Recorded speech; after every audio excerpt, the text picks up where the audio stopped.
15-0, 27-0, 23-0 এমন স্কোরলাইন দেখলে আপনার মনে হবে এ যেন কোনো ভিডিও গেমস চলছে। নিশ্চিতভাবে ফুটবলের এমন স্কোরলাইনের সাথে আপনি পরিচিত নন, তবু অদ্ভুত শোনালেও এগুলো কোনো ভিডিও গেমের স্কোরলাইন নয়, বরং গোলবন্যার নায়ক হয়ে ইউরোপের অন্যতম সফল ক্লাব বায়ার্ন মিউনিখ এমন নির্মমভাবে প্রতি বছর এক ছোট্ট জার্মান ক্লাবকে প্রি সিজন ফ্রেন্ডলি ম্যাচে হারায়। কিন্তু প্রশ্ন হলো, বিশ্বের অন্যতম সেরা একটি ক্লাব কেন প্রতি বছর এমন একটি দলের বিপক্ষে মাঠে নামে যারা জার্মান ফুটবলের নবম স্তরে খেলে, যাদের বেশিরভাগ ফুটবলারই পেশাদার নন, বরং দিনের বেলা অন্য পেশায় কাজ করেন আর সন্ধ্যায় শখের বসে ফুটবলকে স্রেফ বিনোদনের অংশ হিসেবেই বেছে নেয়। গল্পটা শুরু প্রায় 4 দশক আগ থেকে। 1986 সালে প্রথমবারের মতো প্রাক মৌসুম প্রস্তুতির জন্য বাভারিয়ার ছোট্ট শহর রোটাগ এগার্নে ক্যাম্প করেছিল বায়ার্ন।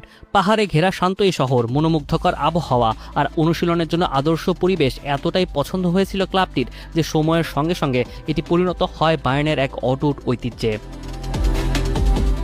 শুধু অনুশীলন নয়, এই শহরের মানুষের সঙ্গেও তৈরি হয় এক গভীর সম্পর্ক, আর এই সম্পর্ককে সম্মান জানাতেই স্থানীয় ক্লাব এফসি রোটাগ এগার্নের বিপক্ষে প্রতি বছর একটি প্রীতি ম্যাচ খেলে জার্মানির এই জায়ান্ট ক্লাবটি। যে দলটা বুন্দেসলিগা, চ্যাম্পিয়ন্স লিগ সবখানে নিজেদের দাপট দেখিয়ে ফুটবলটা খেলে, তাদের বিপক্ষে ওই ছোট্ট জার্মান ক্লাবটার ফলাফল আর কী বা হতে পারে।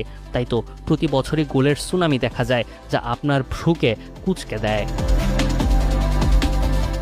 কখনো 23-0, কখনো 27-0, আবার কখনো কখনো 15-0।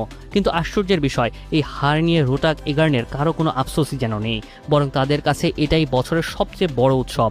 কারণ বছরে একদিন তারা একই মাঠে দাঁড়ায় হ্যারি কেইন, জামাল মুসিয়ালা কিংবা বিশ্বের সেরা তারকাদের বিপক্ষে। হাজারো দর্শকের সামনে খেলার সুযোগ পায়, ছবি তোলে, স্মৃতি তৈরি করে। এমনকি অনেক খেলোয়াড় ম্যাচের শেষের দিকের কয়েক মিনিটে মাঠে নামার সুযোগ পেলেও সেটাই হয়ে যায় জীবনের সবচেয়ে বড় অর্জন। এই ম্যাচে তাই স্কোরলাইনটাই আসল গল্প নয়, আসল গল্প হলো একটি বিশ্বসেরা ক্লাব 4 দশক ধরে নিজের শিকড়কে ভুলে যায়নি। ছোট্ট একটি শহর, একটি অপেশাদার ক্লাব আর হাজারো সাধারণ মানুষের মুখের হাসি ফোটাতে প্রতি বছর একই প্রতিশ্রুতি নিয়ে ফিরে আসে তারা।